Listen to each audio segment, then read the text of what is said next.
자, 중2 교과서 읽기예요. 미래엔 3단원 3단원의 두 번째 설명하는 글쓰기 교과서 읽기가 되겠습니다. 2학기입니다.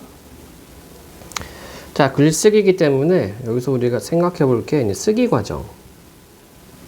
쓰기 과정에 대해서 좀 이렇게 염두에 두고 있으면 될 것 같습니다. 쭉 한번 볼까요? 그냥 넘어가고. 자, 다음 아름이의 상황을 보고 글을 고쳐 쓴 경험을 떠올려 보자. 아름이는 학교 누리집 자유 게시판에 잃어버린 휴대전화를 찾는 글을 쓰고 있다. 글을 다 쓴 다음 자신의 글을 다시 읽어보는데, 그러니까 고쳐쓰기 하는 거지, 고쳐쓰기. 자, 미리 얘기해 볼까요? 고쳐쓰기는 어떻게, 그러니까 글 전체 확인, 그 다음에 문단 확인, 그 다음에 문장 확인, 그리고 어휘 확인. 요렇게 글 전체에서 문단, 문장, 어휘 순으로 내가 뭔가를 잘못 썼는가 확인을 해야 되겠죠. 그래서 글 전체는 흐름에 맞는지, 문단은 이게 앞뒤 관계를 봤을 때 적절한 내용인지, 문장은 어법에 맞게 썼는지, 어휘는 적절한 단어를 썼는지 이렇게 찾아야 되겠다. 잃어버린 제 휴대전화 찾아주세요. 잃어버린 제 휴대전화를 찾아주세요. 제 휴대전화는 아주 소중합니다. 찾아주면 고맙지. 반말이네. 학교 도서관에서 잃어버렸어요. 휴대전화 치고는 크기가 꽤 큽니다. 빨간색이에요. 작은 고리가 달려있어요. 고민용도 달려있어요. 휴대전화에 여러 가지 사진과 자료가 담겨있어요. 그냥 가지고 가면 나쁜 사람이지. 예, 약간 좀 유치하죠? 예. 그래서 이런 거를 고쳐서 해야 될 것 같다. 자, 아름이 그래서 고치고 싶은 부분을 이야기해보자. 휴대전화에 관한 설명이 좀 부족하죠? 뭐 크기, 기종, 잃어버린 시간 등 이런 게 있을 거야. 그리고 존댓말과 반말을 섞어서 사용했습니다. 그쵸? 이것은 읽는 이를 배려하지 못한 부분. 그러니까 불특정 다수가 보는 글이기 때문에 웬만하면은 존칭어를 쓰는 게 좋죠. 자, 2번은 패스.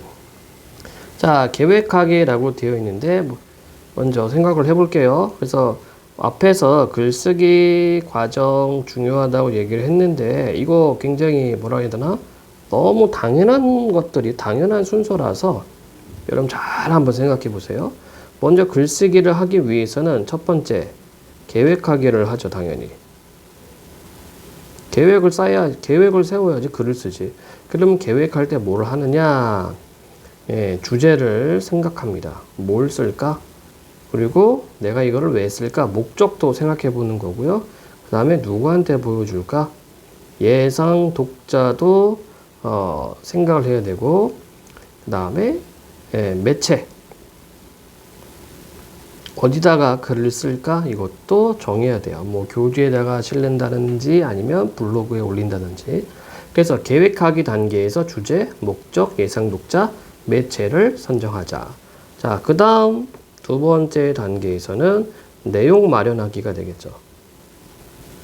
자, 주제도 정했고, 목적도 정했고, 예상 독자도 정했고, 매체도 정했습니다. 그러면 내용 마련하기는 어떻게 하느냐? 자료 수집해야지. 이때 자료 수집은 문헌 자료도 있겠죠. 그러니까 우리가 흔히 이제 인쇄 자료라고 이야기를 하고, 인쇄 자료, 책이나 보고서 이런 거 찾을 수 있을 테고, 그 다음에 또 뭐가 있으려나? 방송 자료, 라디오나 TV 이런 것들 모을 수 있을 테고, 그 다음에 인터넷 자료, 그리고 면담을 하거나 인터뷰 아니면 답사를 하거나 현장 답사 아니면 설문조사를 한다거나 이렇게 해서 자료를 모을 수가 있죠. 그럼 생각해 볼까? 이렇게 모은 자료를 다 쓸 수 있나? 안 되지. 그 중에서 내가 꼭 필요한 자료만 써야 돼. 그래서 자료 선정도 해야 된다. 이때 자료 선정의 기준은 바로 주제와 관계가 있는지, 이것랑 이것 그리고 그다음에 어떤 독자 이해 수준, 이렇게 생각하면 돼요. 너무 어려운 자료는 본인이 소화하기도 어렵고, 그 다음에 독자들도 어렵겠죠, 읽는 사람들도. 그래서 자료를 모은 다음에 자료를 선정할 때는 어떤 주제에 맞는지, 그리고 어떤 이해도, 이렇게 좀 생각을 해볼 수가 있습니다. 자, 내용 마련까지 했으면 그 다음에 하는 건 뭡니까? 개요 작성이지, 개요 짜기.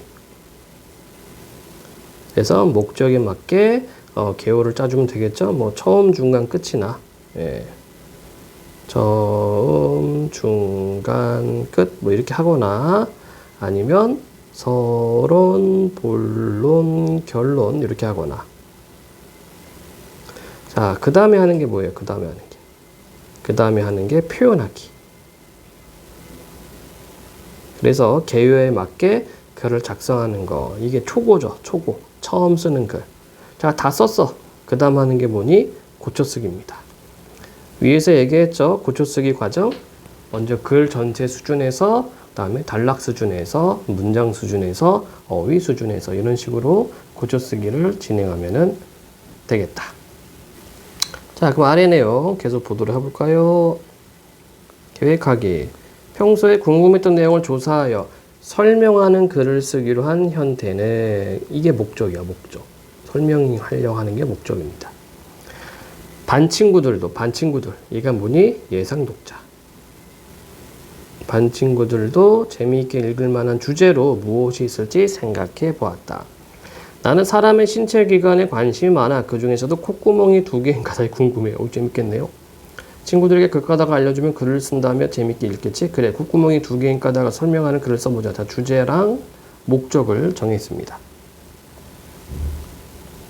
자, 현태가 쓸 글의 주제, 목적, 예상 독자를 정리해보자. 주제는 콧구멍이 2개인 까닭, 목적, 콧구멍이 2개인 까닭을 알리기, 설명하기, 예상 독자는 학급 친구들. 아직 매체는 선정을 안 했네.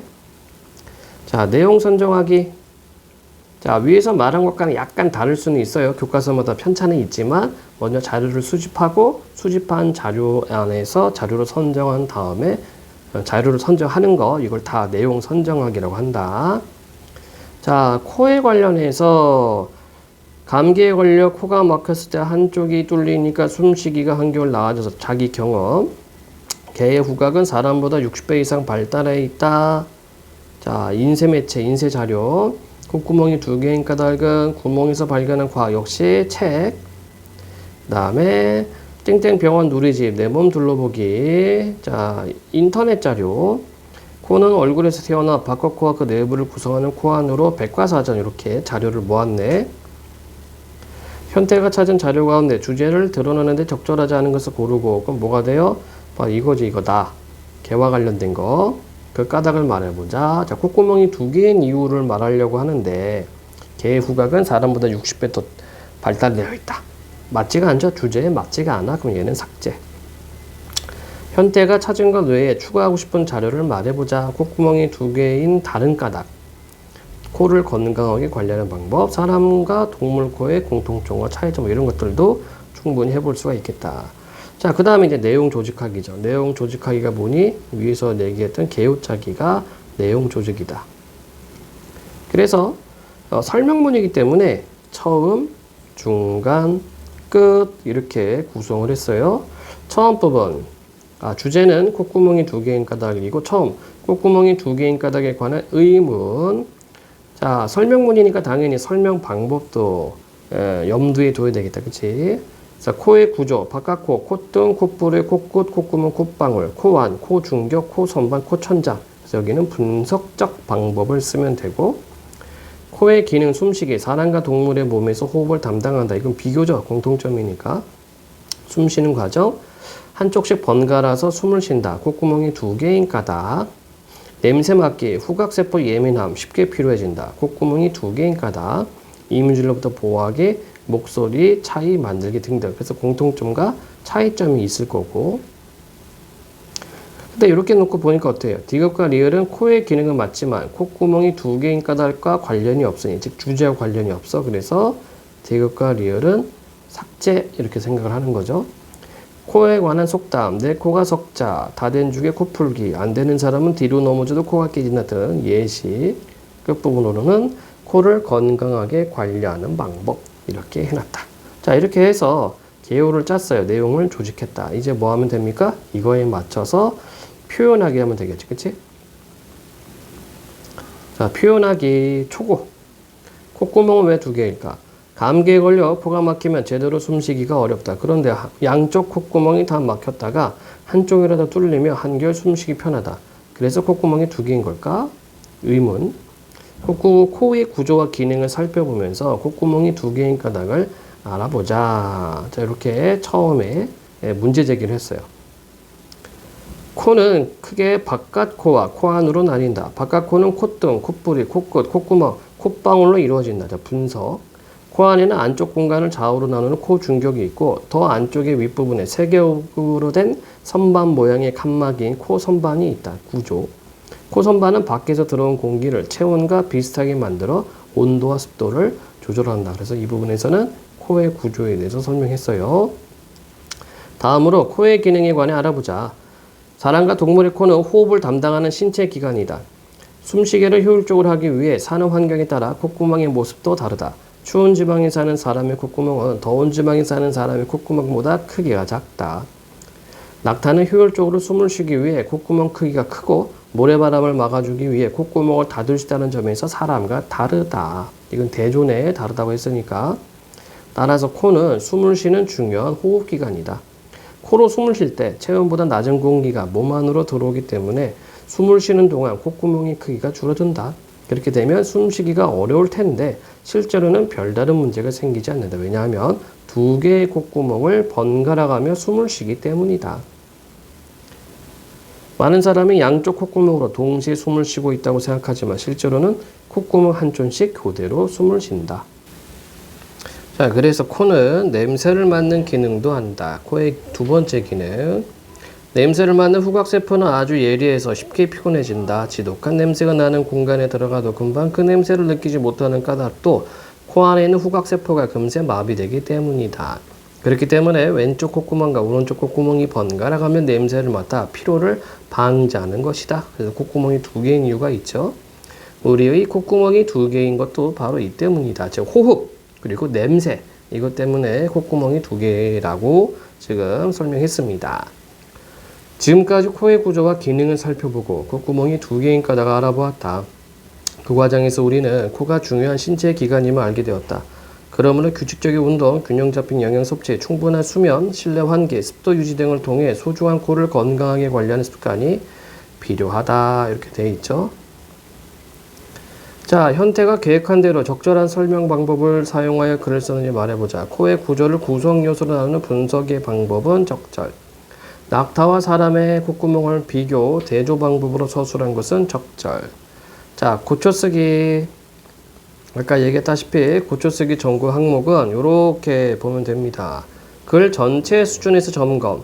주제와 관련된 내용으로 이루어져 있는가? 문단과 문단이 자연스럽게 연결되는가? 제목이 글 전체의 내용을 담고 있는가? 문단 수준에서 점검. 문단에서 문장이 자연스럽게 연결되고 있는가? 여기는 문단 안에서예요. 문단 안에서 문장들이 자연스럽게 연결되고 있는가? 중심 내용과 뒷받침 내용이 체계적으로 구성되어 있는가? 자, 이제 문장 수준. 내용을 드러내기 효과적인 표현을 사용했는가? 문법적으로 바른 문장을 썼는가? 단어 수준. 문맥에 어울리는 단어를 사용했는가? 띄어쓰기는 맞춤법에 맞게 단어를 썼는가? 이렇게 보는 것을 고쳐쓰기 점검 항목이 되겠고, 이런 항목들은 학교 선생님들이 매칭 문제 나올 수가 있어요. 이거를 섞어서 항목별로 맞는 점검 방법인지를 물어볼 수 있으니까 꼭 기억할 것. 빈칸 채우기인데 여기는 그냥 패스하겠습니다. 네. 자, 그래서 꼭 알아둬야 할 상황. 설명하는 글쓰기 유의사항.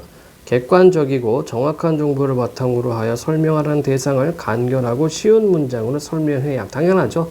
왜냐하면 이 설명문의 목적은 정보 전달과 이해이기 때문에 너무나 당연한 내용이고, 설명하는 글의 구조에 맞추어 처음, 가운데, 끝으로 짜임새 있게 글을 써야 한다. 독자가 글의 내용을 쉽게 이해할 수 있도록 설명하는 대상의 특성에 맞는 설명 방법을 써야 한다. 자, 고쳐쓰기의 목적과 방법. 고쳐쓰기는 글에서 잘못된 점을 찾는 것이 아니라 독자가 이해하기 쉽게 글을 수정하는 것. 글을 고쳤을 때에는 글 전체, 문단, 문장, 단어 등 다양한 수준과 방법으로 자신의 글을 수정. 글쓰기 과정 전반에 걸쳐 자신의 글을 점검하고 수정하자. 이렇게 되어 있네. 문제 해결과 적용. 여기는 여러분들이 직접 하는 그런 부분이기 때문에 패스 넘어가도록 하겠습니다. 쭉쭉쭉 넘어가고 정리점검. 맞으면 O, 틀리면 X.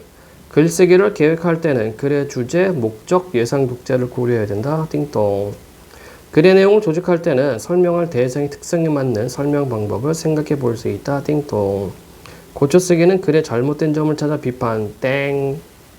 자, 고쳐쓰기는 뭘 하라고요? 바로 예상 독자들이 이해할 수 있는지 없는지를 점검해 가면서 고쳐쓰라고 얘기를 했다.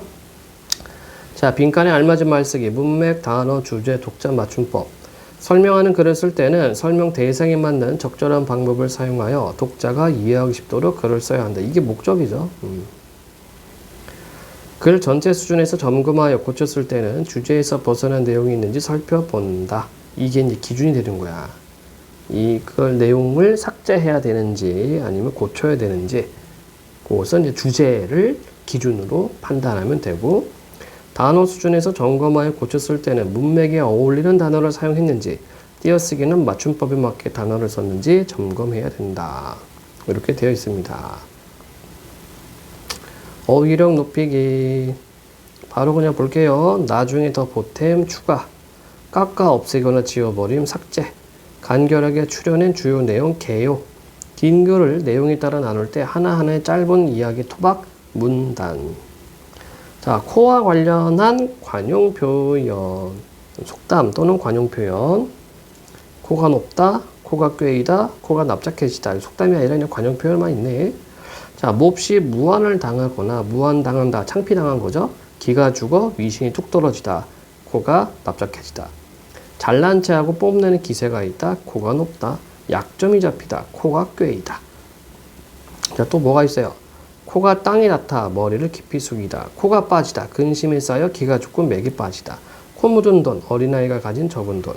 코끝도 안 보인다, 도무지 모습을 나타내지 않는다. 코 숨치다, 남을 깔보고 비웃다. 콧등 시큰하다, 어떤 일에 감격하거나 슬퍼서 눈물이 나오려 한다. 자, 이런 것들을 다 코와 관련된 관용 표현이 되겠습니다. 나머지들은 뭐 창의 융합 활동이기 때문에 패스하도록 할게요. 자, 이렇게 해서 3-2단원 설명하는 글쓰기 읽기 마치도록 합니다.